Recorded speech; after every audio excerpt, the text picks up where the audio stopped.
नमस्कार दोस्तों। किसी भाई का कमेंट आया था कि आप अपना पोर्टफोलियो शो करो, आपके पोर्टफोलियो में कितने फ़ंड हैं। तो दोस्तों आज मैं इस वीडियो में लेके आया हूँ, अपना पोर्टफोलियो रिवील करने वाला हूँ कि मैंने कितने म्यूचुअल फ़ंड ले रखे हैं अपने पोर्टफोलियो में और मैं कितने कितने परसेंट किस किस म्यूचुअल फ़ंड में एसआईपी करता हूँ। आपको मैं पूरे डिटेल बताऊँगा और मैंने कितने फ़ंड ले रखे हैं और कितना क्या कारण है उस पर्टिकुलर फ़ंड को लेने का।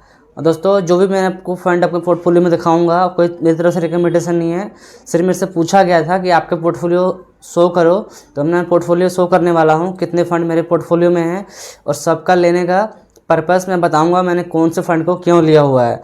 ऐसा नहीं है कि मैं जो पोर्टफोलियो अपना दिखाऊँगा आपको भी वही पोर्टफोलियो बना लेना है सेम, क्योंकि आपका रिस्क लेने की कैपेसिटी हो सकती है मेरे से अलग हो, तो इसलिए आपका पोर्टफोलियो भी अलग तरीके से बन सकता है। ज़रूरी नहीं कि जैसा मेरा पोर्टफोलियो वैसा आपका भी होना चाहिए। हो सकता है आप मेरे से ज़्यादा रिस्क ले सकते हो, तो आपका ज़्यादा रिस्क पोर्टफोलियो हो सकता है कि आप रिस्क कम लेना चाहते हो तो आपका पोर्टफोलियो भी उस तरह से कम रिस्क वाला बनेगा। तो दोस्तों कोई भी फ़ंड बताऊंगा आज के वीडियो में आपको मैं, तो कोई भी मेरी तरफ से रिकमेंडेशन नहीं है कि आप उसमें जाकर उसमें इन्वेस्ट कर दो आप, लेकिन आप पोर्टफोलियो में शो करने वाला हूँ अपना।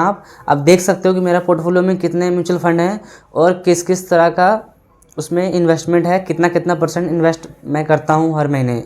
तो दोस्तों जो मेरे पोर्टफोलियो में जो सबसे पहला म्यूचुअल फंड है वो है Motilal Oswal mid cap mutual fund. दोस्तों जितने भी आपको मैं फ़ंड के बारे में बताऊंगा मैं अपने पोर्टफोलियो में, सभी के सभी फ़ंड जो हैं डायरेक्ट ग्रोथ वाले फ़ंड हैं, कोई भी रेगुलर फ़ंड नहीं है, क्योंकि रेगुलर फ़ंड में एक्सपेंस रेशो ज़्यादा पड़ता है और डायरेक्ट ग्रोथ वाले फ़ंड में एक्सपेंस रेशो कम पड़ता है, इसलिए सारा डायरेक्ट ग्रोथ वाला फ़ंड है।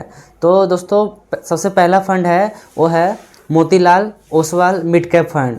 ये भी काफ़ी हाई रिस्क फंड है, क्योंकि मिड कैप फंड है इसका तो फिर रिस्क तो होगा ही, उसके बाद में इसका जो रिटर्न है वो भी बहुत ही बढ़िया है। उसके बाद में दोस्तों जो मेरा दूसरा म्यूचुअल फंड है मेरे पोर्टफोलियो में, वो भी मिड कैप म्यूचुअल फंड है, वो है निपॉन इंडिया ग्रोथ फंड। ये भी एक मिड कैप फंड है और ये भी मतलब बहुत ही बढ़िया फंड है मिड कैप कैटेगरी का देखा जाए तो। लेकिन दोस्तों आप सोच रहे हो कि मैंने दो फंड क्यों लिया हुआ है, क्योंकि मिड कैप की कैटेगरी में बहुत सारे स्टॉक होते हैं, इसलिए उसमें ओवरलैप नहीं करता है, इसलिए मैंने दो म्यूचुअल फंड ले रखा है। जो मेरा पोर्टफोलियो है ओवरलैप भी नहीं करता है और काफ़ी सारा इसमें जो है मतलब डिवर्सिफाइड हो जाता है अच्छी तरीके से।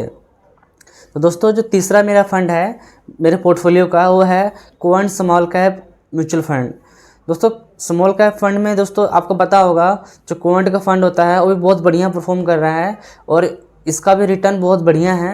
मैंने क्वांट का स्मॉल कैप म्यूचुअल फंड है, ये भी मैंने ले रखा है। उसके बाद में जो मेरा चौथा फंड है मेरे पोर्टफोलियो का, वो भी एक स्मॉल कैप फंड है, वो भी बहुत बढ़िया फंड है, वो है Nippon India small cap fund, जो कि ये भी एक स्मॉल कैप कैटेगरी का आता है, ये भी बहुत बढ़िया म्यूचुअल फंड है। जो मेरा चौथा फंड है दोस्तों मेरे पोर्टफोलियो का, जो आखिरी म्यूचुअल फंड है वो है पराग पारिक फ्लेक्सी कैप फंड।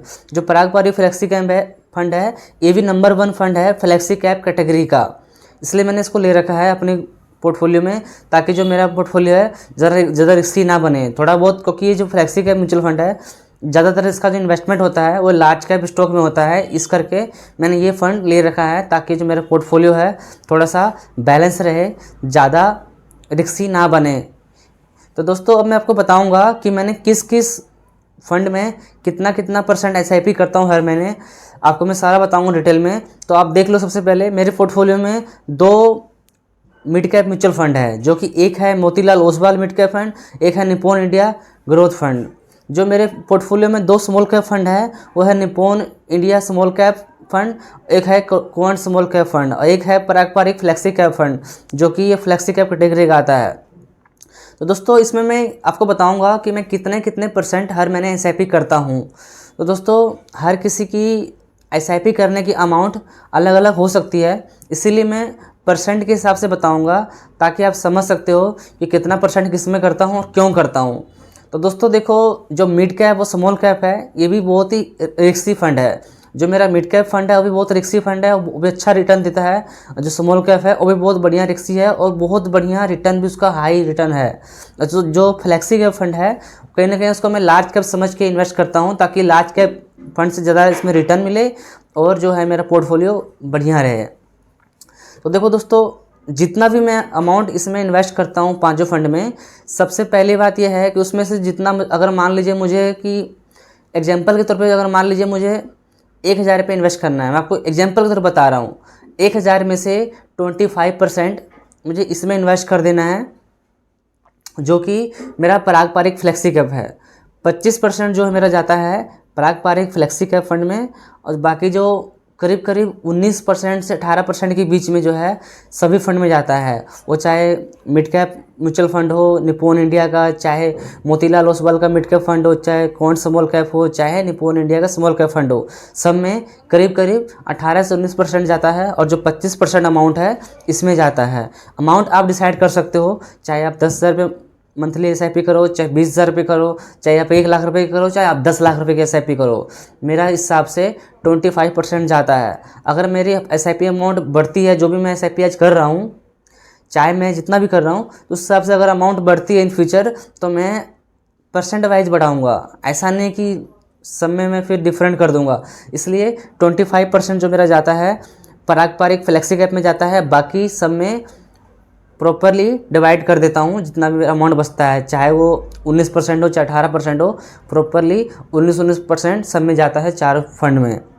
तो दोस्तों, जो मेरा पोर्टफोलियो है, अगर सही तरीके से आप देखोगे तो काफ़ी रिस्की पोर्टफोलियो है, क्योंकि इसमें 2 स्मॉल कैप है और 2 मिड कैप है। कहीं ना कहीं जो 75% जो पैसा है मिड और स्मॉल कैप में मेरा जाता है, 75% अमाउंट, और जो 25% है वो जाता है पारंपरिक फ्लेक्सी कैप में। तो आप देख सकते हो काफ़ी रिस्की पोर्टफोलियो है, लेकिन रिटर्न भी इसका बहुत बढ़िया मिलता है। और आपको दोस्तों, अगर वीडियो में इतना ही था, अगर आपको वीडियो अच्छा लगा है तो वीडियो को आप लाइक कर लें, चैनल सब्सक्राइब करने के बाद बेल आइकन ज़रूर दबाएं, ताकि आपको ऐसी वैल्यूएबल वीडियो मिलती रहें। मिलते हैं दोस्तों किसी अगले वीडियो में, तब तक के लिए हैप्पी इन्वेस्टिंग।